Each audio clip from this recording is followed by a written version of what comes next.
कभी कभी भगवान की लीला इतनी रहस्यमयी होती है कि मनुष्य तो क्या, देवता भी समझ नहीं पाते। चौंकाने वाली बात यह है, क्या आप यकीन करेंगे कि एक बार माता पार्वती ने खुद महादेव को ही निगल लिया था। सवाल यह है कि आखिर ऐसी क्या स्थिति बनी कि माता पार्वती को इतना कठोर कदम उठाना पड़ा। भूख सिर्फ शरीर की नहीं होती, कभी कभी भावनाओं की भी होती है। और यही भावनात्मक भूख एक दिन माता पार्वती को एक ऐसी राह पर ले गई जहां उन्होंने खुद महादेव को ही निगल लिया। नमस्कार दोस्तों, आज की इस कहानी में हम जानेंगे वह कौन सी अनसुनी घटना है जब माता पार्वती, महादेव और भगवान विष्णु की लीला एक साथ जुड़ती है। दोस्तों, दर्शक को इससे क्या मिलेगा, यह समझ कि रिश्तों में छोटी सी अनदेखी भी कितनी बड़ी गलतफहमी बन सकती है। यह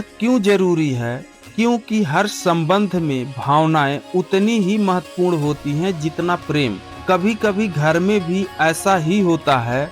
किसी ने खाना खाए बिना छोड़ दिया, किसी ने बात का जवाब नहीं दिया और हम सोचने लगते हैं कि सामने वाला क्यों बदल गया। मेरे साथ भी हुआ है। एक छोटी सी अनदेखी दिल में बड़ा तूफान पैदा कर देती है और यही बात माता पार्वती के साथ भी हुई। पहला पॉइंट, माता पार्वती का प्रेम और आदत। माता पार्वती हमेशा वही भोजन खाती जो शिव जी अपनी थाली में उनके लिए छोड़ देते थे।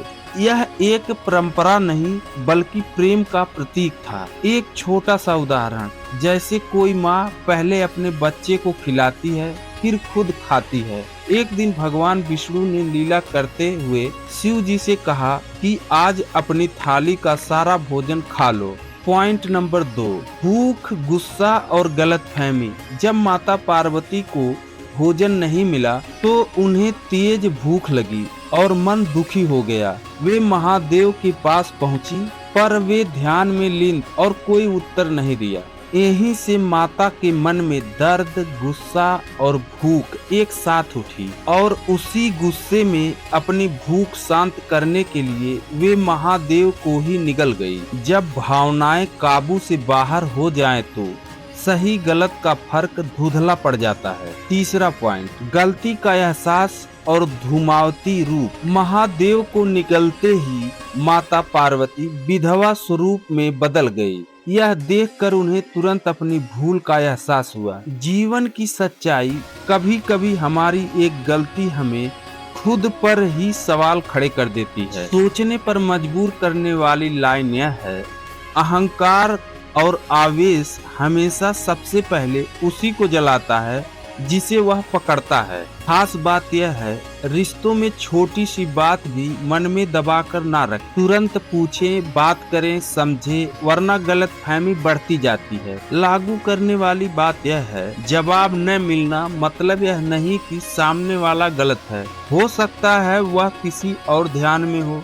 किसी भी प्यार में गुस्सा सबसे बड़ा दुश्मन होता है। दिल टूटता है तो इंसान ऐसी बातें कर जाता है जिसका पछतावा उसे तुरंत होता है। माता पार्वती ने महादेव से माफी मांगी और महादेव मुस्कुराए। उन्होंने कहा, यह सब मेरी लीला थी। यही वो क्षण था जब माता पार्वती का धूमावती रूप प्रकट हुआ। सीख यही है, प्रेम में समझ, संवाद और धैर्य सबसे बड़ी वरदान है। अगर यह कहानी आपके दिल को छू गई हो तो इसे किसी एक व्यक्ति तक जरूर पहुंचाएं और कमेंट में लिखें, हर हर महादेव।